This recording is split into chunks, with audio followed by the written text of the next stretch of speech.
What is the power of modern art?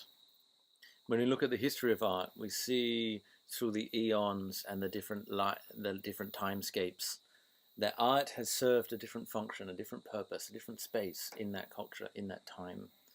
Art, for a very long time, was in the service of the church, was in the service of the powers of the bourgeoisie.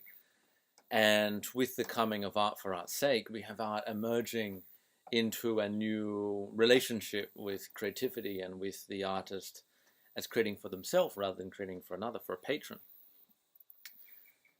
And so, in this post-industrialist, postmodern, technocratic, noospheric age, what is the role and function of art and of the artists in society, and what is it that they are meant to catalyze in the world to bring about the efficacy of the intentionality that their art is holding? And it's not a very straightforward question, and it's not a very straightforward answer. Art has always been the bridge between the imagination and the tangible, between maybe the fourth dimension and the third dimension. Art is the bridge that bridges what we can vision, what we can envision, what we can dream, what we can conjure with that which we can perceive. And the artist is almost employed by the art dimension, which is a mercurial, mystical space of creative potentiality that comes from the muses, perhaps, to fulfill the deepest longings within their soul, to express something that has a deep inner reverence and relevance to their life, and that speaks of life, that speaks to life, that becomes a dance between the self and reality. And the thread between that perception, that subject and object, has always been tangibly melted and melded by the creative process. The modern function of that is the dream of co-creating a, a world in which our creative ambitions can be totally fulfilled. And what does that look like? Very few people in history have gone the full journey of their creative exploration. When we look at artists like Michelangelo, when we look at artists like Van Gogh, even many modern artists, we see that their quest, which stems from within themselves to express themselves and to find the truth and the creative unfoldment of their being, has revealed much to them about not only what their life is about, but what the universality of the collective dream is about.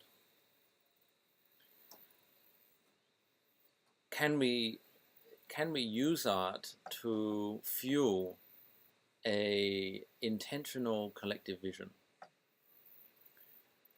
I believe that it's the rise of the festival culture, it's the rise of music events, it's the rise of collaboration, it's the rise of congregations of people ceremonially that activates that collective dream, consciousness, intentionality towards positioning our intentions along a certain trajectory.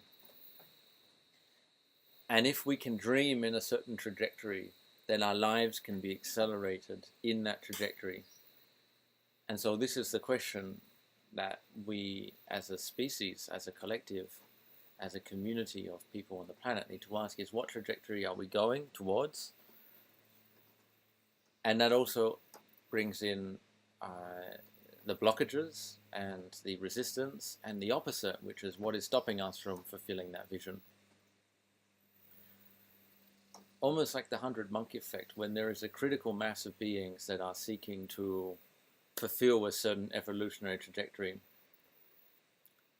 it appears and it seems that new potentials become manifest in that space.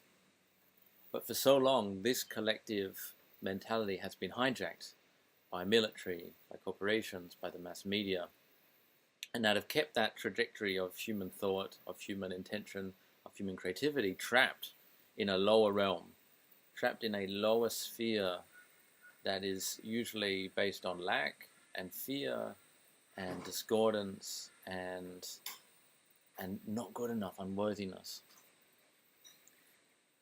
And so the medicine that art provokes in our ability to process ourselves is the ability to find our self-worth through our creativity and that inner validation rather than the external validation that comes from a world that is looked at purely as external. I don't think I have much else to say. Thank you for listening.